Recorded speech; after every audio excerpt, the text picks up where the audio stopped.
Host wako Brent. Leo tunataka kujua vitu vitatu au sio vinne ambavyo vinakuwa tofauti kati ya mwanaume na mwanamke. Kuna vitu ambavyo lazima mwanaume awe navyo afu mwanamke asiwe navyo, na kuna vitu ambavyo mwanamke awe navyo na mwanaume asiwe navyo. Hivi vyote vitadadavuliwa hapa. Je, wewe mtazamaji wangu unavijua hivyo vitu? Sasa pata madini hapa. Mastermind, habari yako? Salama. Kwema ise. Kwa mimi leo nataka nijue vitu gani ambavyo mwanaume anatakiwa awe navyo afu mwanamke hana, na ambavyo anavyo mwanamke mwanaume hana. Naam, jamii nyingi haitambui hili swala. Ni very simple. Wanasaikolojia wengi wanasema viko vitu vya aina tofauti, mwanaume itakuwa mzidi mwanamke na mwanamke itakuwa mzidi mwanaume. Yeah. Mkibalance hapo, maana yake tunasema mnaenda kutengeneza mahusiano yaliyo mazuri. Mnaenda kuplani kitu kiliko kizuri kwenye mahusiano yenu. Mwanaume ana vitu vitatu tu vya kumzidi mwanamke. Ambavyo ni vipi? Kitu cha kwanza tumesema akili. Hiyo akili maana yake hata hapo kwenye akili kidogo, na maana kwamba ukisema mzidi akili, maana mwanamke hana akili? Hapana, mwanamke ana akili. Hata wakati Mwenyezi Mungu anaagiza kwenye maandiko takatifu, nyinyi mkaishi kwa akili na hao watu, hakumaanisha kama wanawake hawana akili. Maandiko takatifu yenyewe yameshatuguide tufanyaje, yani tufanyaje, tuishi na vipi. Ina maana kuna tofauti wa akili ambayo anayo. Unajua kwenye issue ya kitu kinaitwa hisia, kuna kitu kinaitwa uraimu wa hisia, uraimu wa mapenzi. Sasa pale kwenye mapenzi mara nyingi akili huwa inakuwa inatumika ni akili ya tofauti. Inapokuwa inatumika akili ya tofauti, wewe mindset yako unaiseti vipi? Pale ndio maana nasema mwanaume lazima uwe una akili ya kujicontrol kuliko mwanamke. Mwanaume utakuwa una sauti ya mamlaka kuliko mwanamke. Hiyo ndo akili. Mwanaume itakuwa wewe una juhudi, mtafutaji, mtu fulani wa pilika pilika. Yaani kuna vitu fulani ukiviseti as mwanaume, mwanamke anakubali, anasema yes, that is a man ambaye nilikuwa nimefikiria. Hapo kipengele cha kwanza hicho cha akili. Ndio. Tunamzungumziaje Oprah sasa? Yule tunazungumzia Oprah ni tajiri mwanamke mkubwa duniani. Yeye ana kitu gani tofauti na wanawake wa kawaida? Unajua kama entrepreneur kwenye issue ya riziki, kuna issue za aina mbili. Upande wa Mwenyezi Mungu na upande wa utafutaji. Upande wa utafutaji ndio fighting yako, lakini unaweza kuwa huna bahati kwenye maisha. Unajua kwenye maisha kuna mwingine anatafuta afu ana bahati. Kuna wewe unatafuta unaweka bidii lakini una nyota ya punda. Huwezi kuwa na bahati kwenye maisha. Kwa hiyo yuko mwanamke ambaye anaweza kazaliwa katika uzao wake, anaweza kama amebahatika ana maisha mazuri. Kwa hiyo sio kwamba eti mwanamke hawezi kuwa na maisha mazuri. Mwanamke anaweza kuwa na maisha mazuri. Lakini tambua, mwanamke akiwa na maisha mazuri atakusumbua wewe mwanaume. Yani hata kama una pesa, lakini kuna nyakati unajua confidence ikizidi kwa mwanamke, wanawake hawafikiriagi kwamba eti unajua kuna mwanasaikolojia mmoja anasema mwanamke akipata pesa mawazo yake mengi ni kumwacha mumewe. Ila mwanamume akipata pesa mawazo yake mengi ni kumhudumia mkewe na familia. Sijui umeelewa hilo swala? Naam. Aise, kitu cha kwanza mtazamaji wangu nitakuuliza baadaye, cha kwanza ni akili. Basi tuende moja kwa moja kwenye kitu cha pili. Kitu gani hicho ambacho kinatakiwa mwanaume amzidi mwanamke? Kitu cha pili tunasema pesa. Mwanaume lazima una pesa kumzidi mkeo. Huwezi kuishi ndani ya nyumba mwanaume ukawa una amani, unalishwa, unaletewa chakula. Hivi unajua mwanamke anakitoa wapi? Kwa wanaume wale wanaolala waamke waliko, wakapige kazi. Kipato chako ndo kitaditamaini kwa mkeo itakuwa akuheshimu kwa namna gani. Lakini kwa mimi kwa maoni yangu au kwa mimi ninavyoona, mwanamke akiwa na akili hapo, mwanaume huna ukiwa na ile mindset, positive mindset, huwa ni kama manyanyaso ya kihisia. Yani unakuwa kwa nini nifanywe hivi? Kwa nini nifanywe? Au kwa nini wenzangu hapa inakuaje? Yani kuna kile msukumo unasema sasa inakuaje kwaje hii? Na ni lazima kwanza waga mwanamke akikuzidi akili, kuna vitu vingi unakuwa unajiquestion yourself.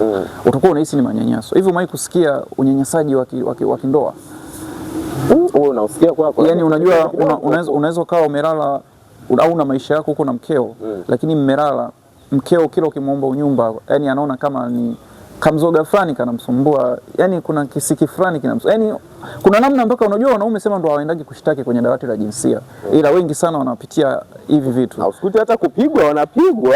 Kupigwa wanapigwa vizuri kwa sababu kwa una hela, familia yako inalishwa na mwanamke, anakuzabua kidogo, anakuweka akili sawa. Lakini kama ukiamka pale ulipo, maana yake mwanamke atakuwa anasema nina mtu ambaye tunasaidiana kwenye maisha. Hiyo ndio kinaitwa lazima uwe una pesa. Pesa haimaanishi eti lazima uwe una bilioni, hapana. Namna tu ya uchakalikaji, unawezaje kufanya matumizi yako kwa siku, hivi vitu vinakuwa vimekaa sawa. Sasa hapo kwenye nanilia tukija kwenye tugusie tu kidogo. Ndio. Kwa kusema kwamba mwanamke ana pesa, kuna wale ambao wanaume wanawafungulia biashara wake zao. Hapo unakuta ile biashara unakuta mwanamke ameweza kuimanage ikawa kubwa kuliko hata anaoifanya mume wake. Vipi hapo hawezi kaleta mtafaruku wa Hamna mtafaruku hapo, kikubwa unakuwa umempata mtu sahihi kwenye maisha yako. Ukiona umemwachia mkeo biashara ya kufanya akaikuza mara mbili yake, maanake yule ana akili ya kwenda kutekeleza kile ulichomwagiza wewe. Moja kwa moja wadau wangu wa Umenyege TV wanapenda kusikia, kwanza umesema akili, ya pili tumesema pesa. Tumalizie kitu cha tatu hicho. Cha tatu kinaitwa umri. Sema issue ya umri, wanasaikolojia wengi sana wameipitisha. Unapomzidi umri mkeo, kuna namna hata mkiwa mmeshinda njaa kutwa nzima, yuko mmoja ukumfariji mwenzake kwa mawazo positive. Lakini mkiwa mna umri mmoja, huyu anaanza kwenda kubeti, wewe unaanza kwenda Rongoni au unaanza kwenda bichi, alafu hamna chochote. Unajua ule umri unakuwa haudetermine uhalisia wa maisha yenu. Ila nyinyi mnafanya for few, yani for fun tu. Hamna chochote mnachokiplani pale. Umri sahihi ni upi? Umri sahihi nadhani wewe utakuwa utamboe. Unajua umri sahihi tunasema kuanzia miaka 18. Ukishakuwa umejua hili baya hili jema, ule ndo tunasema umri sahihi. Na pale ndo unaanza kuchambua vitu vyako viweje. Na ndio maana unajua nchi za Ulaya watoto wenye miaka 18 20 ni mamtu makubwa yameoa kabisa. Sasa unajiuliza, limewezaje kuoa? Kumbe walishaanza kuplani kuanzia mapema. Sasa wewe unasubiria mpaka umri fulani hivi eti ndo unasema wewe ndo yani kwanza sisi tuko affected na unakuta mtu ana miaka 40 lakini yuko kwa mama. Hata linavyo behave linaenda kubeti. Mimi na beti naenda kula kwanza. Sasa ukiliuliza unaenda kula wapi? Kumbe linaenda kula nyumbani. Sasa pale tunakuwa ubongo wetu sisi uko katika mfinyango. Na ndio maana ukienda kwenye ndoa ukioa unakuta ile toto la mwisho linavyo behave kwenye ndoa yake linakuwa linachekesha kweli. Mwelekeze mtazamaji kwamba at least mwanaume anatakiwa mzidi mwanamke miaka mingapi, au haijakaa kimantiki kwamba sio lazima wazidiane miaka. Tumeingia kwenye mahusiano, at least ili kidogo kuwe kuna heshima, yani kuwe kuna balance ya vitu. Mwanaume anatakiwa awe amemzidi miaka mingapi mwanamke? Kwa mfano kwa mimi binafsi mtazamo wangu, mwanaume mwenye miaka 28 akimuoa binti mwenye miaka 23, 24, 25 ni umri sahihi. Kwa sababu yule mwenye miaka 28 kuna vitu anaweza kuvifocus. Mwenye miaka 23 atakaa msikilize yule mkubwa ana nini cha kusema, ana nini cha kumshauri. Una miaka 19, mchumba wako ana miaka 20. Yaani wote bado mnawaza kwenda kula nyumbani, kulala nyumbani na kucheza magemu. Unaamka asubuhi unawaza kwanza uangalie TikTok kuna nini. Hamwezi kuwa sio umri sahihi wa ndoa huo. Ninyi mnakuwa tramaza kimwili. Hamna chochote katika uhalisia wa maisha. Sasa tukianza kujiuliza, mimi na mtazamaji wangu tunaopata madini kutoka Umenyege TV, tunataka kujiuliza saizi kwa nini wanawake wamekuwa wachakalikaji sana kuliko hata wanaume? Unajua ukija kuangalia kwenye ile popularity ya saizi, wanawake wengi ni wapambanaji kwa saizi. Unajua mabadiliko ya kidunia yanavyokwenda ndio yamesababisha wanawake nao washtuke. Unajua wanawake wengi sana walikuwa wameaminigi wao wakishaolewa mtafutaji ni mwanaume peke yake. Kwa hiyo walikuwa wengi sana wanajikuta masingomaza kwa sababu waliamini mwanaume ndio mtu pekee anaweza kutafuta. Alafu tambua kuwa wanawake sasa hivi duniani ni wengi sana. Yaani ukijiona una shape, kuna mwingine ana shape mara mbili yake zaidi ya hiyo. Kwa hiyo ukimuoa mtu maana yake ulitambua mtu sahihi, lakini anapokuja kubadilika unaenda unamwacha, unamchukua mtu mwingine. Sasa wale wanaoachwa wanaishije? Na mindset zao zilijengwa wao itakuwa wao ndio watu wa kutafutiwa. Kwa unajikuta wanawake wengi sasa hivi ni kukimbizana, ni kutafuta, ni kupambana, yaani hawataki kulala hata wao. Na kingine tunasema elimu yetu, kuna kitu kinaitwa gender, tunasoma 50-50 na wenyewe wameshajikuta wana haki ya kutafuta gender imbalance. Gender balance hiyo. Sasa hiyo ndio inakuja inaleta shida kwenye maisha ya kawaida. Ndio maana wengi sana unajikuta wameanza nao kuamka sasa. Hawana ile utegemezi wa moja kwa moja kwamba mimi nategemea mwanaume ndo anipe. Lakini kwa hali ya kawaida kuna wale wanaume wanajimwamba fai kwamba wewe hapana usifanye kazi bwana. Ile kwamba utakutana na huyu afu mimi then maisha tutaharibu, utaenda kwa mtu mwingine. Hivi ile imekaeje kwenye kisaikolojia ya mwanaume? Unajua wanaume wengi huwa wanakuwa wana wivu. Na ndio maana wanasema ni bora mwanaume akawa na wanawake 4 nje kuliko mwanamke akawa na wanaume 4 nje. Yaani mwanaume anaumia zaidi kuliko mwanamke. Mwanamke anaweza akaumia na akayatoa yale machozi kwa haraka kuliko mwanaume anakaa nalo ndani baadaye akaja kasababisha vita kubwa kwenye maisha yake. Hapa ndo napata ile mantiki ya kusema katika fumanizi la kike au fumanizi la kiume linaweza likawa la kike kusameheka ni rahisi sana, ila sio la kiume. Yani kwamba mwanaume akimfumania mwanamke wake, kwanza siku nakupa kwenye maisha, ukiona mkeo amekuchiti usimsamehe. Alisamehe, yani ile tabia atakuja kuirudia. Ukiona mtu mzima anafanya jambo alidhamiria, hamna bahati mbaya, hamna shetani. Akikwambia shetani, muulize shetani, naomba nimuone aliyekufanya mpaka ukaenda kufanya hicho kitu. Kuchiti ya kusameheki. Yani tambua hilo. Ila Unajua cheating ziko za aina mbili. Kuna physical cheating and emotion cheating. Physical cheating ni ile cheating ambayo tunasema fumanizi. Emotion cheating ni ile cheating ambayo unakuta mkeo muda wote yuko anachati, baby nini, lakini anachati na mtu mwingine. Hii inaitwa emotion cheating. Physical cheating ni ile mpaka unawafumania sasa ni hawa. Anakuumiza kihisia. Sasa pale mwanaume ndo anakuaga na mambo magumu ya kuamua. Ila inakuwa ni kihisia. Ndio maana kuna kuumizwa kimwili na kihisia.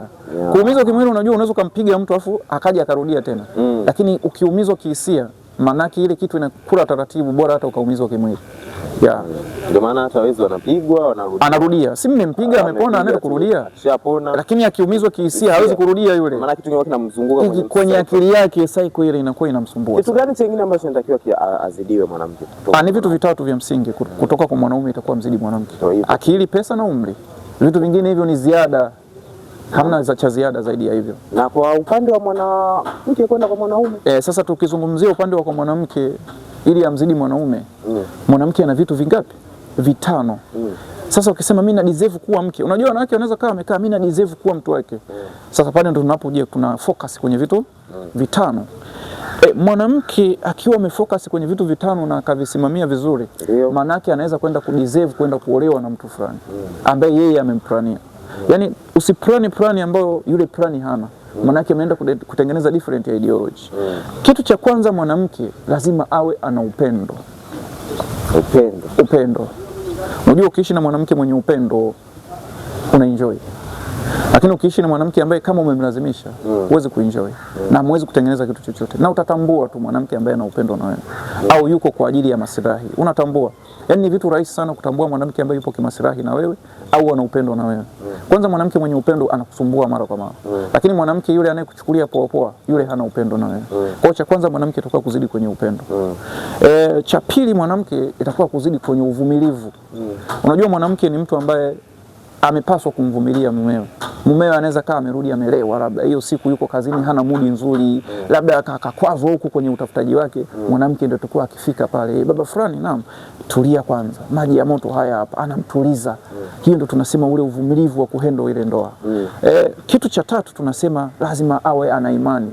Unajua ndani ya nyumba mwanamke akiwa na imani na hofu ya Mwenyezi Mungu anaweza kuitengeneza nyumba. Ndio maana hata maandiko takatifu yanasema anayeweza kutengeneza ndoa yake au nyumba yake ni mwanamke. Na kuibomoa anaweza kuibomoa yeye kwa kutumia akili. Kwa mwanamke mwenye imani mara nyingi huwa anaweza kutengeneza kitu cha tofauti katika mahusiano yake. Na kitu cha nne mwanamke cha kumzidi mwanaume, mipango. Haimaanishi kwamba mipango inatakiwa eneo mwanaume. Mwanaume ni mtendaji wa kila siku, wa mtendaji wa mipango. Sasa unajua kwa mfano mwanamke anaweza kaamka asubuhi akasema mume wangu, ile kazi unayoifanya mbadilisha, nenda kajibu kufanya kazi fulani. Ile kazi ya kubeti unayobeti badilisha, nenda kachukue boda ya mkataba, fanya kazi. Unasema kumbe ni mipango. Yaani mwanamke ni mtu fulani itakuwa awe na maono kuliko wewe. Naam, yani akishakuwa anajua cha kufanya kwa mumewe, cha kumshauri, kumpa pole, awe na uvumilivu na upendo. Sasa hapa tunakuja concept moja tu. Leo tunampa challenge msikilizaji au mtazamaji wa hii Luminyaga TV. Wanasema nyuma ya mwanaume aliyefanikiwa kuna mwanamke. Je, wewe unajua huyo mwanamke ni mama au ni mke wako?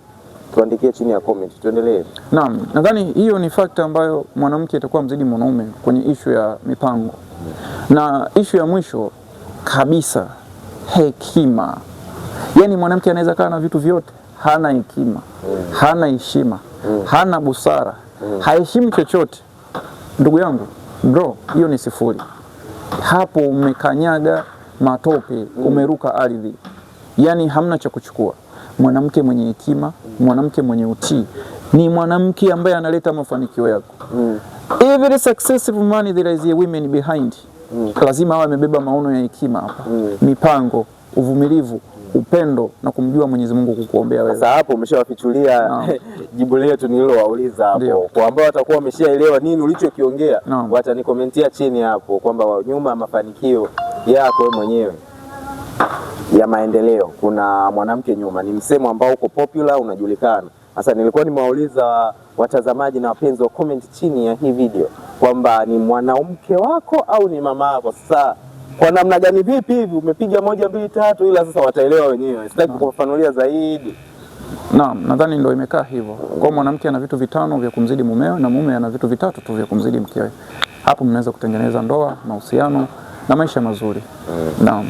Leo tulikuwa kwenye kona ya mapenzi au kona ya siasa ya mapenzi. Unajua mapenzi yana vitu vingi sana, ni kaneno kadogo ila kamebeba vitu vingi.